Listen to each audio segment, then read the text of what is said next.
Hello and welcome back to the No Reservations Podcast, your guide to restaurant success by me, Kasey Anton. This podcast is for restaurateurs who want more profit, more control, and peace of mind. Believe it or not, it is possible to have some peace in the restaurant business. I'm going to tell you and show you how. Whether or not you believe me is completely up to you, but I know it can be done. And today we're diving into a topic that could not be more timely, which is going to be setting up your restaurant for success in the new year. So whether or not 2025 was a win or a total wipeout, 2026 is a clean slate. As a matter of fact, here at Spark, we have a saying. We say it almost every single month, and usually it's on our daily huddle, and Laura or one of my other team members will just be like, "Oh, love myself a new month." We just love a new month here because it's a clean slate. We look at it when we work with our clients. Mainly, it's month to month. Some are week to week, but overall, there's always like a monthly meeting, financial recap, setting projections, et cetera, et cetera. And so we sort of think in months, we work in months, and whenever there's a new one, it's like, oh, fresh, clean slate. How are we going to be better this month? So we love it. We love it for our clients. So if I love clean months, new months, then this is a brand new year. So in this episode, we're talking about what the shift looks like as you step into a new year, fresh slate, right? We'll cover how to set intentional goals. That is a huge difference between just setting a goal and setting an actual intentional goal. How to financially prep using systems like Profit First for restaurants, perhaps other ones. Perhaps you can do your own version. None of them are going to be as good, if you ask me. As a matter of fact, I have proof that it's not, but anything is better than nothing. And it's whatever you're comfortable with. So we're going to get into that and some real world tools you can use to build momentum right out of the gate, but mainly to not go into a new year stressed out. We don't want to do that. So I'm going to take some deep breaths. Let's get into it. And if you want to kind of follow along or just make life easier, we have created a free, we love the free stuff, New Year checklist just for you. You can grab it in the show notes, or you can go to KaseyAnton.com where we have all of our fun free tools, and you'll be able to download a checklist as a kind of a reminder of what you can and should be doing in the new year. It's the perfect starting point for your annual reset. That's another reason why I like a new year. It's a reset, clean slate, all the above, all the things. It's just great. And you can go into it with a super positive, the world is at your feet type mindset, or you can go into it burnt out, stressed out, and you can guess which way your year is probably going to go. So let's get into it. I am so excited to talk to you about this stuff. I love this, as you could probably tell. All right. So goal setting. Let's start there. Why restaurants, why any business, but I'm just talking to restaurateurs, why you need goal setting. Okay. The difference between being intentional and reactive in business ownership will completely change the trajectory of your business. And especially, I'll say, in the restaurant world, because it is so fast-paced and often very chaotic, and it's a living, breathing thing that really doesn't stop, unlike your typical kind of office business, maybe even some retail places. Like restaurants just move. It's very, very easy to operate in and get stuck in survival mode. And I'm guessing some of you are nodding your head right now. That was definitely me. It is literally what we see in 90%, maybe more of the restaurants we work with here at Spark, is they are just stuck in survival mode. The sad thing is sometimes it's really hard to get them out of that. Sometimes we're not even successful at getting them out of that. Thank God that's not more common than not, but those are the ones that kind of stick with me because it breaks my heart, because it is being in that dollar to dollar, deposit to deposit survival mode that is literally bringing your business down. If we can get you to step out of that, take a few breaths, take the 30,000 foot view, you can really make changes for the better. So There's that. We're going to highlight how clarity and goals helps guide decision-making in hiring, menu changes, marketing, and future investments. And investments could be something as small as painting the bathrooms to installing an outdoor patio. It could be anything, but let's talk about investments. Now, what are your goals? And that's actually not even rhetorical. Like, what are your goals? That's really important to define what your goals are going to be and probably by level of impact for you, I'm guessing. Also, it would make sense that they align with the time of year. So if you're like a lot of restaurants where Q1, so January, February, March, overall is the slowest time of year for you, then it might make sense to do some of those things. Like if you're painting, if you're doing anything interior, I mean, maybe you do it in the slow time so that you only have to operate with half a dining room or half a kitchen or whatever it is. So there's some timing issues there based on the, not issues, I'd say timing opportunities there based on the time of year that it is. But it also could be you're worried about even being able to pay your bills Q1 because it's that slow. And maybe 2025 wasn't that great and you didn't put enough money in that drip account, that Q1 account, the one that you need to be saving for little by little throughout the year or throughout the busier time, so that Q1 is not as catastrophic as it often feels. We'll get into maybe that a little bit later. So if you don't have any of that and you're skating into 2026 on fumes already, then maybe your goal should be revenue and profit in alignment. We need revenue, and then if we're going to bring in more revenue, we have to make sure we're profitable. Because sometimes the last thing a restaurant needs is more sales. I know I say that in my book, and if you listened to it or read it, I've probably said it a bunch of times in there. I've probably said it on this podcast a bunch of times. That is a fact. It's sometimes a little bit difficult for people to wrap their head around, but sometimes more sales equals just more debt, more expense, the other way around. It could actually hurt you. So it's really important that one, you have a profitable business model. So every time you sell something, you aren't losing money on it, right? We need a profitable business model. So revenue has to be, in line with profit targets. So that could be, maybe that is it. Now you might be saying, oh, that's always it. I could always use more sales. Maybe not. Maybe not. And the reason why I say that is, I was recently just speaking at a conference, and this kind of came up there a little bit. I think it was a question from the audience. No, you know what? It was after, and a woman came up to me. She owns a couple of crepe shops. And we were talking about our numbers a little bit and how she was struggling and why she was struggling. And for her, it was completely about revenue. And I had said, that's a very rare thing for me to say or find. Her occupancy costs were minuscule. She had great rent lease deals. Utilities were included. She had a great occupancy. Her OpEx expenses were very, very low, typically lower than anything else I'd seen.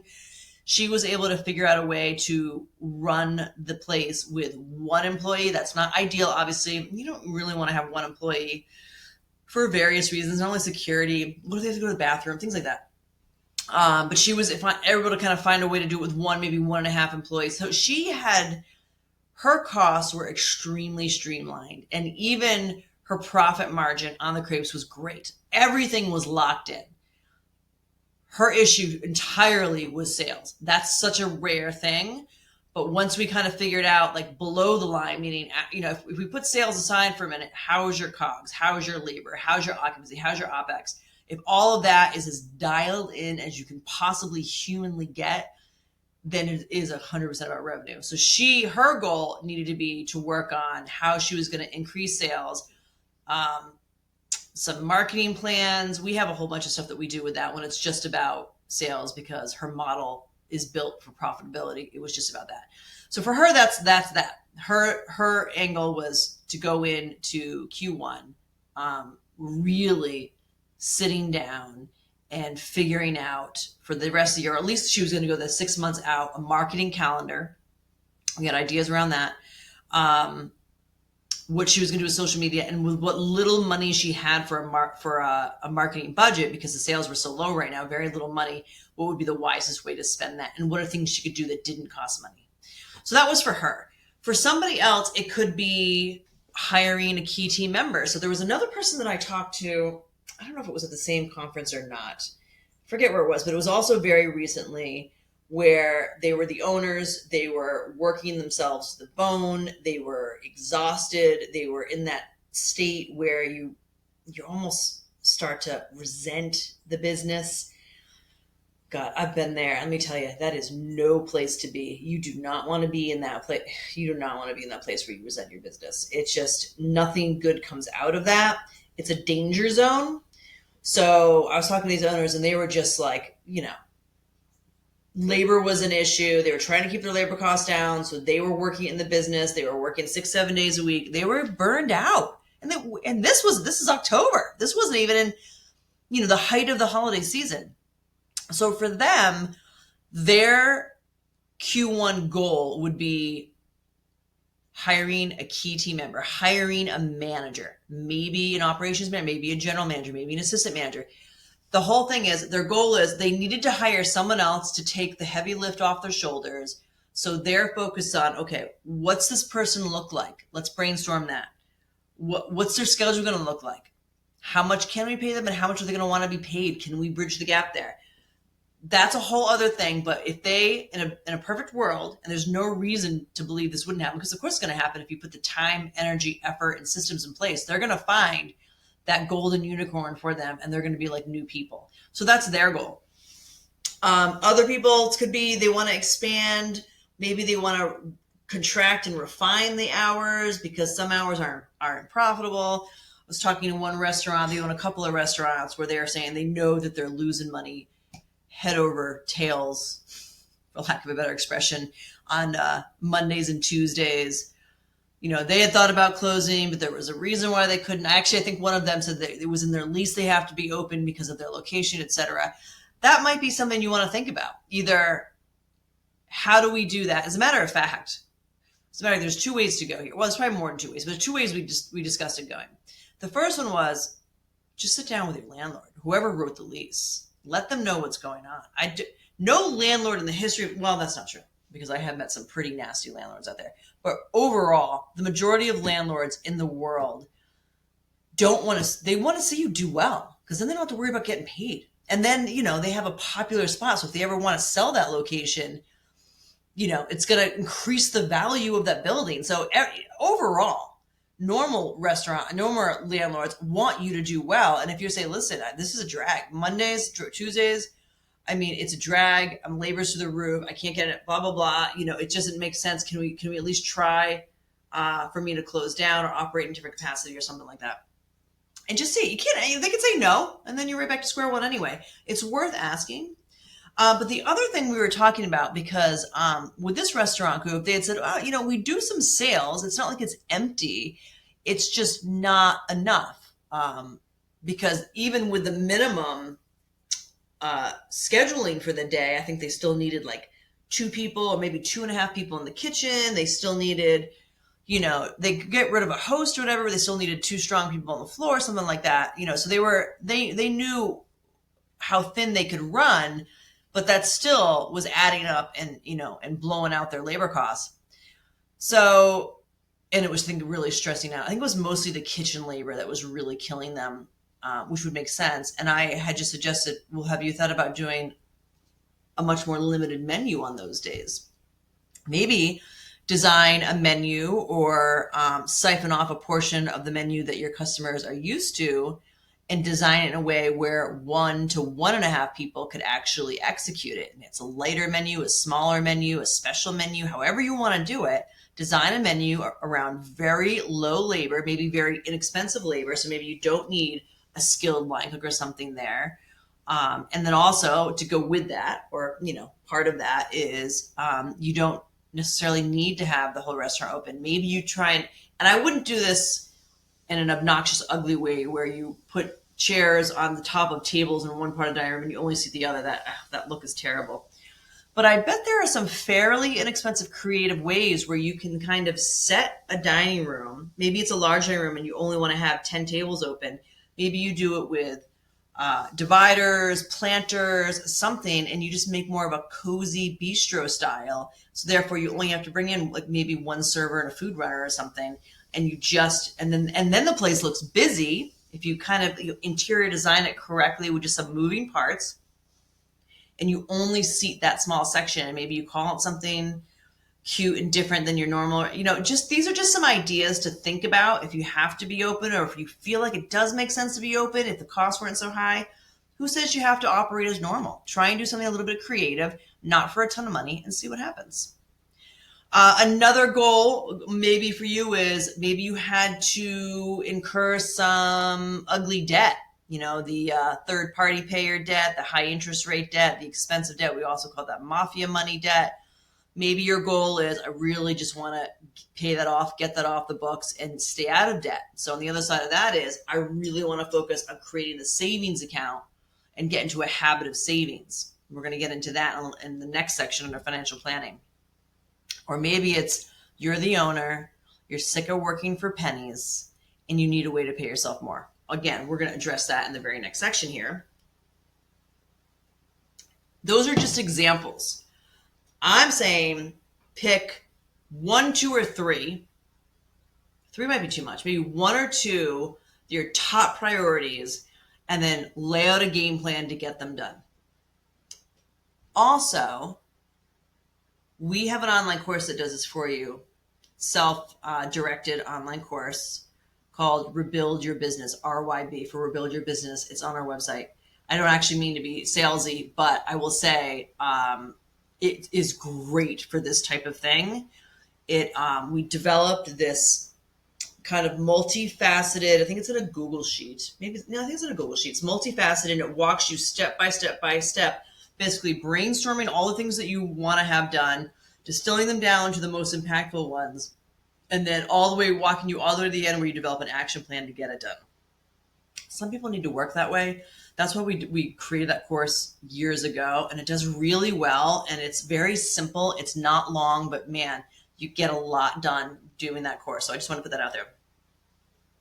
And that one is on the Spark Business Consulting website under online courses or something like that. Okay, next up on this amazing Entering the New Year podcast is financial planning that actually works. Hopefully you already know all this.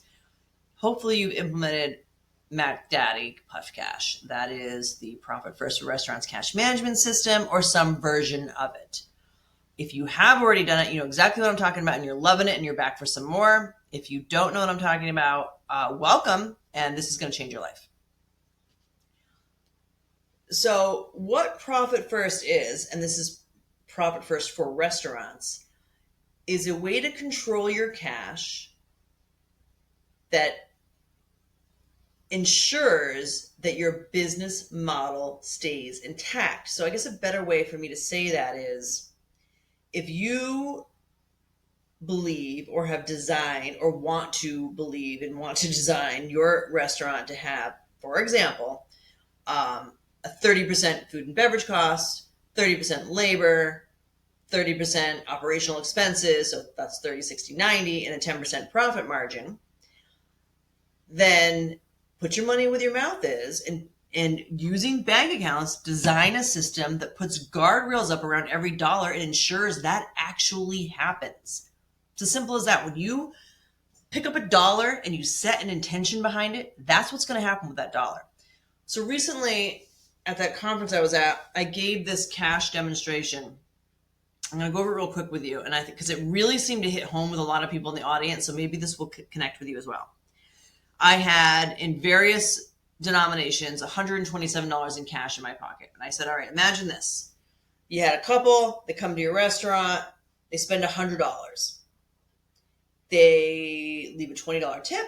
And then here in Massachusetts, we have 7% meals tax. So that's $127, right? $100 on food and beverage, $20 tip, $7 meals tax. So that's $127 total.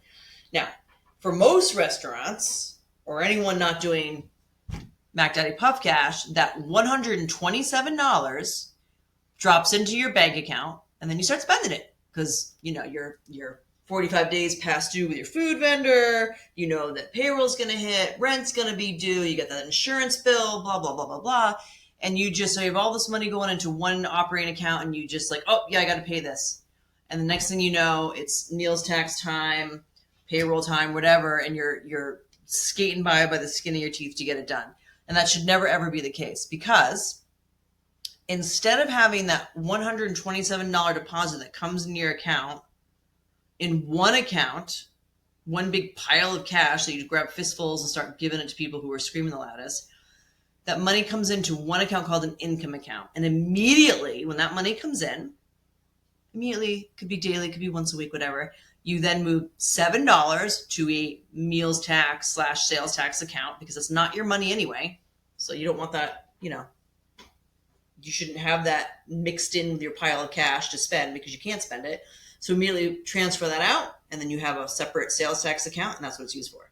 Then that $20 tip, right? Well, assuming you do tips on your payroll, you do tip. I don't care how you do tips, but I'm just for this example, do tips in payroll. Then that $20 should move over to your payroll account, because it's going to come out on that payroll sweep anyway. So that's over there.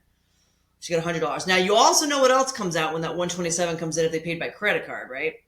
Probably 3 to 4% in a credit card fee. So we already know we're at that. We don't actually have that money. I'm not saying separate that out. I'm saying keep that in mind, that that's part of it, and that's going to go into our operating expense account. So you don't really have $127 to spend on stuff, right? Right now you really have like 96. But anyway, let me go back to my example. So once we move that $7 to sales tax and the $20 over to the payroll account for tips, we got $100 left, 96, whatever. If you think you're running a 30% combined food and beverage costs, or if you think it's 35, or if you think it's 40, you decide. You should, first of all, you should know. But if you don't know, you want to believe it, then move $30, $35, $40 over to a food and beverage cost checking account. Call it a vendor account. It's where you pay all of your food and beverage vendors out of it. Move that money over there, and now you can pay them. And if you believe you're running a 30, 35, 40% labor costs, then move the other 30, 35, or $40 from that main income account, move that over to that payroll account. So that's covered. And then the remainder, what's left there, depending on whether you're at 40%, if you're at 40 and 40, like 40 food and beverage, 40 labor, so that's an 80% prime cost, then you have $20 left. That goes into an OPEX account, meaning operational expenses. And that's what you have to pay everything else: marketing, insurance, rent, utilities, supplies, etc. And if you do that system that I just told you, there's a little bit more to it than that. But if you start with what I'm saying, like every time money comes in, you give every dollar a job, and you separate it out to where it belongs: meals tax, payroll, food and beverage, operating, your business model will start to follow. Because it has to. And I know restaurateurs can do this better than anybody else, because we don't have guaranteed sales. We don't actually know exactly what the sales are going to be every single day. You might have an idea, but you don't know exactly what it is. So I know that you can ebb and flow with the cash and control the cash flow rather than it control you. So that's a big deal. So number one, you should be using some type of system. If you're not going to use the full Mac Daddy Puff Cash system, the one in the book, Profit First for Restaurants, then I'm guessing you don't like money, and that's okay. But at least do a separate sales tax account. Possibly doing a separate payroll account. At least do those. I'd also set up a separate profit account, and that's for a whole other podcast. I'm not going to get into why and how important profit is and why you need it, but you want to at least put 1% inside for profit immediately. Above any other account, I would do that. Okay, so I'm going to skip on and move on to some other things you can look at in terms of financial planning. You can look at your 2025's actual P&L. Maybe look at it month by month. You can even use this in QuickBooks, or just spit it out to an Excel file and put in some budgets, some projections based off what you did last year. And you might be kind of surprised where it comes out. Maybe you can find things to cut back on, etc. You want to look at cash flow trends. That'll help you know that you need to save. Labor cost review, and setting up savings accounts so that when you do find some more slow times throughout the year, you'll have that savings account there that'll just, even if it's just mentally there, it'll make you feel better. So highly recommend that. Okay. And if you're already doing all the above and you have profit first restaurants, implement it in your business, thank God for you. Now's the time you might want to adjust percentages, preferably increasing your owner's pay, increasing your profit while you're decreasing other expenses. That would be ideal. All right, moving on. Part 3, plan your calendar, not just your goals. So your calendar could be a bunch of things. It could be your vacations, your owner resets. It could be when maybe your key people are going on vacation, so you know you need to be around.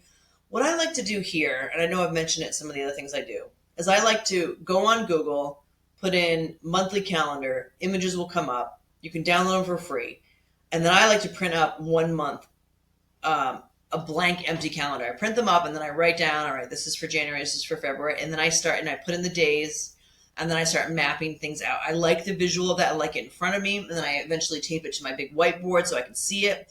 But I like to write on like, okay, I'm going to, this is February vacation for the school. This is when we're going to go skiing, or this is whatever it is. This is when I'm going to go, speak in New York, and just start to map things out. That's personally, but the owner needs a reset, and then you should have your time off planned. Also, key marketing pushes can be in there. You don't want to be advertising necessarily for Valentine's Day, Mother's Day, or your patio opening the week before those things actually happen. You want to have them out on the calendar and reminding you like, oh yeah, you know what? Like I should start planning for these now. I should start designing the menu for now. Whatever it is, if you have it visually in front of you on the calendar, you're more apt to take charge and do it. The earlier you can plan for any of these things, the less that you panic. All right, part 4, operational resets you should make in Q1. All right, so menu engineering, cost calculations, now's the time. If it's slow for you and you haven't had time to do it before, we have that free menu cost calculator you can download from the Kasey Anton website. You want to know what every single menu item is costing you at. Very, very important. You might be surprised. Payroll audits, you want to really audit everybody's time. Is it time to change the way that you schedule people? Change the side work so you can lower the time? Is it time to hire? Is it time to let go? So I was just reading yesterday. I have the book by one of the Netflix founders. I don't know if you've heard of it, but years ago, right after Netflix really took off, they did this culture deck that then they sent out to the public and it became like viral, right? And it was about their culture and why it was extraordinarily successful. And their whole thing led back to they did not accept mediocrity at all, ever. They only kept on A+ players. And even though I've been hiring people for a very long time, so I know what that's like, even though you can say that throughout the entire recruitment process, the hiring process, let people know that that's your thing, blah, blah, blah. If you don't actually execute on it, nobody's going to believe you, nobody's going to care. So they took it upon themselves to have very strict ways that they measured progress, and they just let people go like at the drop of a hat. I mean, you can do that. You can do that anyway, really, but you can do it in at-will states where, I mean, they probably have to pay the unemployment until they found a new job, but they just were, okay, no, thank you very much. You're not a good fit. See you next time. And they just keep churning. And so what that ended up doing, I mean, it puts a lot on their shoulders. So that the part that scares me there is like, oh my God, that's a lot of extra work, because they'd have to constantly be hiring and recruiting constantly. Because at any moment they could be letting people go that aren't up to par. But as long as they were okay with that, being constantly hiring and recruiting, the fact that everybody that worked there knew that they had to outperform everyone else to keep their jobs, it just created this environment of extremely hard workers, extremely productive workers, people who really wanted to be there. It was all the right people, and that is how they propelled and became, billion, like a $300 billion business or whatever it was. I forget what it was on there, in a very short period of time. It was really that attitude, which was amazing. Why did I get into that? Oh, that's about you doing payroll audits. Another operational reset could be technology or POS upgrades. Maybe it's time, maybe it's not. That's up to you. More trainings if you want to be able to offer even better service. You want to be known for having amazing hospitality or extremely well-trained managers, whatever it is. Now's the time to create those training sessions. And then, of course, you can do my favorite, expense analysis. I love that exercise. I've talked about it a bunch before, but that's where you're going to line item, vendor pricing, food, linen, trash services, payroll services, everything. Just go through it and see what you can trash, trim, or keep. And then lastly, you're going to get a free download. And the download's going to highlight all of these things. You can kind of pick and choose, but the most important part is to pick, 1, 2, or 3 top areas that you want to address, commit to it, and then follow a plan to make those things happen. And it is just an overall great feeling. You will thank yourself, your business will thank you, etc. I know I'm always going over. So, closing quote, you are not behind, you're right on time as long as you take the next step. I don't know who said that. If you've made mistakes or felt stuck last year, this is these are a bunch of quotes, whatever. The one that actually by George Eliot that came up today in my huddle was, it is never too late to be who you might have been. Actually, I was talking to my son about that this weekend. It is never too late to be who you might have been. So important, but I mean that for your business too. It is never too late for your business to be what it could be. So start now. Thanks again for listening to another version of the No Reservations podcast. You don't have to be stuck in the same stress cycle year after year. You can run a profitable, peaceful, and sustainable restaurant, and it starts with the decisions that you make right now. So grab your free checklist, take an hour to review your numbers, map out the year you want to build, and if you need support, we've got tools, we've got consulting, and we've got deep dive calls, whatever you need to walk right alongside you. I will see you on the next one. Thanks always for watching.